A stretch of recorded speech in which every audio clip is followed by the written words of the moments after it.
I'm about to remove all your excuses to why you can make money with Shopify dropshipping and give you the exact strategy that you can start using right now to get to $1,000 per day, if not even more, with TikTok dropshipping in 2023. In this video, I'm going to show you how to find products that fits TikTok and also exactly how to run the ads to start making a super profitable store. And these strategies are going to work perfectly well if you're on a low budget, and they're going to work just as well for someone that's on a higher budget. What's up, guys? I'm Henrik, and in today's video, I'm going to teach you the exact thing I told you in the intro. So let's get straight into it, and you want to make sure that you stay until the end because this guide is going to change your life. On this account, I'm trying to be the most valuable and most transparent YouTuber in the dropshipping space. So let's get straight into it. I prepared a PowerPoint, and then we're going to go over the whole strategy. Okay, so before you start running TikTok ads, there's a couple of things that you have to get straight. And the first thing is how to actually find products that fits TikTok. The first thing you want to look for when you try to find products for TikTok is something that you can sell for no more than $39 to $45 to maximum $49, at least in my opinion.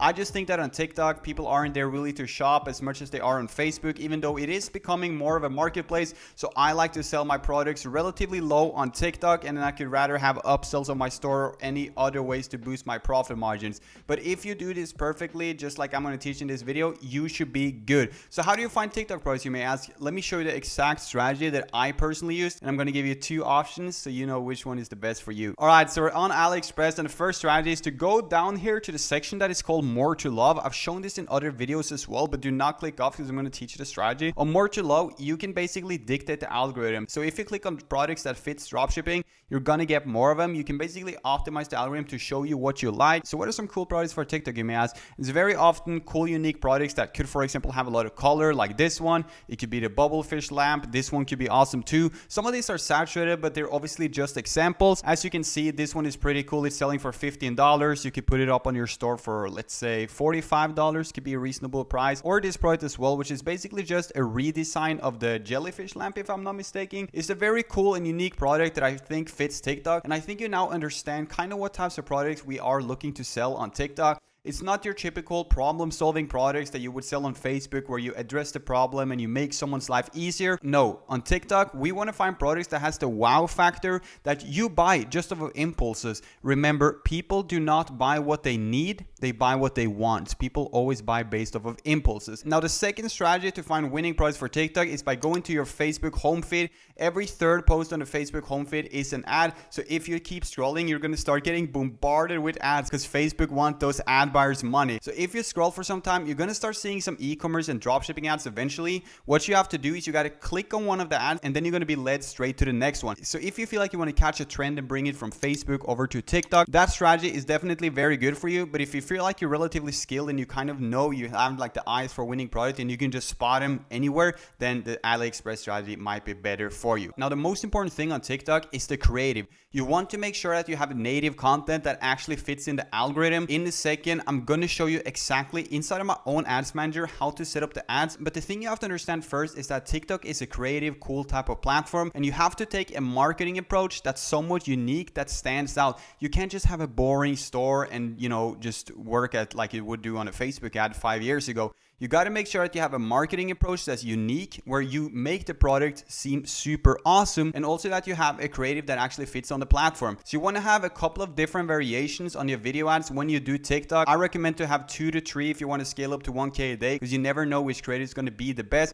And you want to make sure it's native content, stuff that fits into the algorithm. Maybe use the TikTok voiceover, maybe use trending sounds. There's many things you can do here. Now, the last thing that I want you to do before we get into the advertising is to pick out a country that you think is more untapped. I don't really recommend you to just dropship to the US. I like to take products that's doing well in the US and bring it over to Europe. That's the exact strategy that I use for all of my students. And as you can see on the results, we're pretty much always hitting winning products. So you want to take a trend from the US or Canada or something and bring it over to Europe, bring it over to the UK or Australia. That's a very good strategy. I'm going to show you my ads manager right now. But before that, I'm building a private community for entrepreneurs in the e-commerce space that's going to come with a full course, multiple multiple calls with me every single week, and I'm doing a small test group for it right now. It's going to be super cheap, but after the test group, the price is going to be over $1,000 a year because I'm building a really cool community here. So if you're interested in being a part of the test group really cheap, you can send me a message on Instagram right here, or if you want to get into the mentorship program, you can also send me a message on Instagram right here. But now to the most interesting part of this video: how do we actually run the ads on TikTok? Let's get straight inside of my ads manager and I'll show you exactly how to set them up. All right guys, we're inside of my ads manager. I'm going to be a little bit less social now. I'm going to look at the screen here, but as you guys can see, we have the TikTok ads manager, and you're probably wondering, what are all of these metrics? I'm going to keep it beginner friendly before we go advanced there. You would probably think that one of the most important metrics on TikTok is click-through rate, but it's actually not as important on TikTok. You want to make sure you have somewhat of a reasonable click-through rate, of course, but I've seen many winning products do super well with as low as a 1% click-through rate, but then you want to pay attention to the capture payment rate. But let's get straight into it. So the strategy to make over $1,000 a day is actually very simple. You want to come up here where it says create, and then we're basically just going to create a very simple campaign. We always want to go for website conversions because the goal here is obviously to get sales. Then you can name the campaign name the same as your product, whatever you're selling it. Then you want to click this button on campaign budget optimization, and you want to make sure that you set it to $100 per day. This ads manager is not in US dollars, but you want to run for $100 a day. Don't worry, if it doesn't work after 16 hours, you can cut it at $70 spend, but you want to run a CBO, campaign budget optimization, for $100 a day, and then we're going to have 5 ad groups inside of it. But first, let me teach the strategy. You want to make sure you select your pixel, and then here you want to make sure that you only use TikTok. We don't want to use any other weird platforms. For the advanced settings, you can turn off comments, and you can also turn off the video download so that people don't download your video and steal it. If you feel like you're more like on the risky side, then you can let them download it. That's up to you. For the country, you want to go with your desired country. I'll just put in a random one right now because I'm not going to run this. For ages, you want to do all ages besides, you know, the 13 to 17 year olds, because we don't want them, you know, to take their parents' credit card and go spend all of it on your store. For the targeting, we don't do any targeting. That's the crazy part about TikTok. It's a very broad platform, and if you're just starting out, you don't have much data. I would actually just go super broad and then start narrowing it down later on. That's why we run a CBO. For those who don't know, a CBO is basically you letting TikTok spend the money where they want to. They can technically spend $80 on one ad set and $5 on the other one, but when we use the CBO and we do no interest as our targeting, we're letting TikTok optimize it for us, because the targeting on TikTok now is not super strong. It's still an upcoming platform, but eventually later on you can start adding in those interests. For the schedule, just put it to midnight. It's pretty much whatever. The select specific time is a very good button to increase your profitability drastically, but when you're testing, don't mess with this button. It's absolutely no point, but you can start using it later on. On the next page, it's very simple. Here you just want to fill in your video ad. So I'm not going to do that right now, but I'm just going to give you a trick. You want to make sure you edit this one and click standard and hit shop now. That makes the button come up on the screen here so you guys can see shop now. Then you want to put in the URL to your product page, and I'm just going to go ahead and go back to the ads manager right now, but make sure that you fill all of this out. So what I'm going to do now is I'm going to select the campaign. You're going to see exactly what you're going to do. Inside of this campaign, we're going to find 5 ad groups, and you want to run a $100 campaign with 5 ad groups inside of it. So as you can see, they spend the money where they want to. They're spending $300 on one ad set, $130 on another one, but you can see that on some of the ads, they're actually not spending that much money. And under each one of those, you want to make sure you have 2 to 3 creatives. So now we're just going to run this for around 24 hours, and the goal is obviously to get sales. Now let's talk about what makes a good campaign. As you see on screen, a good ad won't sell a bad product, and the creative is everything on TikTok. You can be as good as you want with advertising, but if your product is simply just not good enough, it's not going to work. That's why it's very important to get a general understanding of product research before you try to spend tons of money on these platforms. The next thing is your marketing angle and your audience. You want to make sure that the marketing angle you take aligns with your audience, and you want to be unique and actually stand out. If you're just going to run a general makeup product with the most basic marketing angle ever, it's probably not going to work so well for you. But once you get the creative that fits the product, that fits the audience with the right marketing angle, everything is going to fall into place. But I don't want you to worry. It's actually not as hard as you might think it is. Do not worry. I just put this in here because I thought it could help you. But let's move on to the next slide. So the first 24 hours is something that we call a test. And now you might be wondering, what are some different scenarios that I can encounter? The first one is that you get 0 sales. And if that is your case, just cut the campaign, move on. I wouldn't even relaunch. I would not really test any new creatives either. I would just switch the product. Getting 0 sales on TikTok in 2023 is really weird. Like, that should honestly not even be possible. But and always test your price at a little bit lower than the ideal price just to get the first few sales in. Because once you get the first sales in, your next one is going to get easier because, you know, the pixels start optimizing, you start getting data. So always start testing it a little bit low. The second scenario is that you get 1 sale, you You can cut it. If you get 2 sales, you can leave it running another day. You can cut some ads that's spending a lot of money. Now, the third scenario is that you get 3 sales or 2 sales plus. What you're going to do then is you're going to start scaling. So how do you scale your mask? The first way to scale on TikTok is by getting better creative so that you can increase your click-through rate drastically. The second way to scale is by starting to run the ads at custom hours. For example, from 8 a.m. till 10 p.m. and not running it at night. That's going to save you around 30% of your budget that you can spend on better times where your audience is actually awake. Another good way to scale on TikTok is vertical. You want to make sure that winning ad sets is something that you just duplicate and double the budget. So when you stop running CBO, which is typically after 10 sales, you want to run a new campaign. That's the ABO, where you actually decide the budget yourself. You start by running $20 ad sets, and once they start working, you take the $20 ad set and you duplicate it from $20 to $40. Then what you can do is you can make a new CBO where you can start testing out some random interest. You can go to the interest selection tab. You can come to the ad set right here, and as you can see, if you scroll down a little bit, we have a targeting section. So if your product is, for example, let's say it's a makeup product, we can go to beauty and personal care. We can just target the whole thing right here as well. But if you want to go more niche, we can, for example, target hair care, skincare, cosmetics. But as you can see, beauty and personal care is a very big niche, but they only have like 10 different interests, if not even less. So targeting on TikTok might not be the best. My advice for you is to test out a couple of interests, but run more like no interest type of campaigns. You can always go ahead and double the budget on your CBO if it's making a lot of sales. If it seems to be profitable, it's always worth to double the budget. But you can also expect that your CBO campaigns dies out relatively fast. But just by running a simple $100 a day test, doubling the budget, putting in a couple of new interests, and running the ads at a specific time every single day, adding a couple of more campaigns, just doing the stuff I already told you, you should be able to hit 1K plus a day very fast with the right product. In fact, this strategy can even get you to $5,000 to $10,000 a day. Now that's going to be it for today's video. I hope that you found it valuable and that you click a like on it and subscribe to my channel if you enjoyed it. I'm Henrik, and on this channel, I'm teaching you everything I know about e-commerce and Shopify dropshipping, and I'm not here to hold anything back. My promise to you is that when you watch my videos, you're getting real advice that actually works. So I hope that you liked the video, and if you did, remember to click the subscribe button, and I'll see you in the next video.